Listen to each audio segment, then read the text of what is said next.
بسم اللہ الرحمن الرحیم۔ السلام علیکم۔ حضرت شعیب کی قوم پر عذاب کا واقعہ۔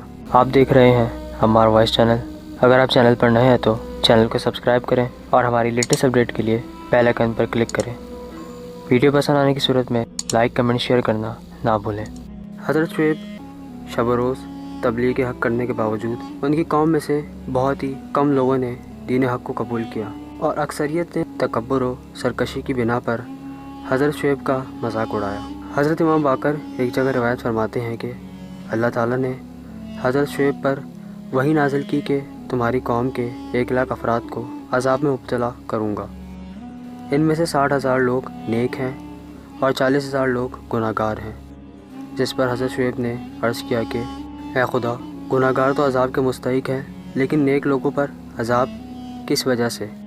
اللہ تعالیٰ نے فرمایا اس لیے کہ ان لوگوں نے گناہ گاروں کی ہاں میں ہاں ملائی اور میرے غضب ناک ہونے کی وجہ سے ان سے غضبناک نہیں ہوئے اور نہ ہی عن المنکر نہیں کیا۔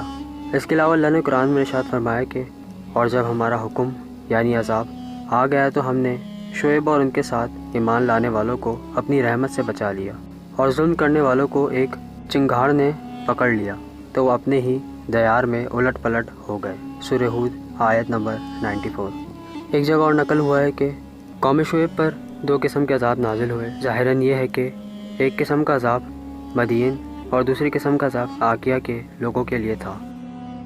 بعض محققین کہتے ہیں کہ قوم شعیب پر ایک ہی بار عذاب نازل ہوا، اب چاہے وہ مدین کے لوگوں کے لیے ہو یا عاقیہ کے۔ مدین کے لوگوں پر یوں عذاب نازل ہوا کہ سرزمین مدین پر سخت قسم کا زلزلہ آیا اور اسی وقت شدید قسم کی آسمانی فریاد نے انہیں آ لیا۔ وہ زمین پر منہ کے بل گرے، وہ اس طرح سے نابود ہوئے کہ جیسے وہ کبھی یہاں رہتے ہی نہ تھے۔ عاقیہ کے لوگوں پر عذاب کے بارے میں لکھتے ہیں کہ 7 دن اس سرزمین پر جھلسا دینے والی شدید گرمی پڑی اور ہوا بالکل نہ چلی۔ اچانک آسمان پر بادل کا ایک ٹکڑا ظاہر ہوا اور ہوا چلنے لگی۔ سب لوگ اپنے گھروں سے باہر آئے اور تمام کے تمام بادل کے سائے کی طرف دوڑ پڑے اور اس کے سائے میں پناہ لی۔ اس وقت بادل کے اس ٹکڑے سے گوش خراش بجلی کڑکی اور عاقیہ کے لوگوں پر آگ برسی اور انہیں تباہ و برباد کر دیا۔ جس کے بعد خدا نے قرآن میں فرمایا کہ بے شک اس میں بھی ہماری ایک نشانی ہے اور ان کی اکثریت ایمان لانے والی نہیں تھی۔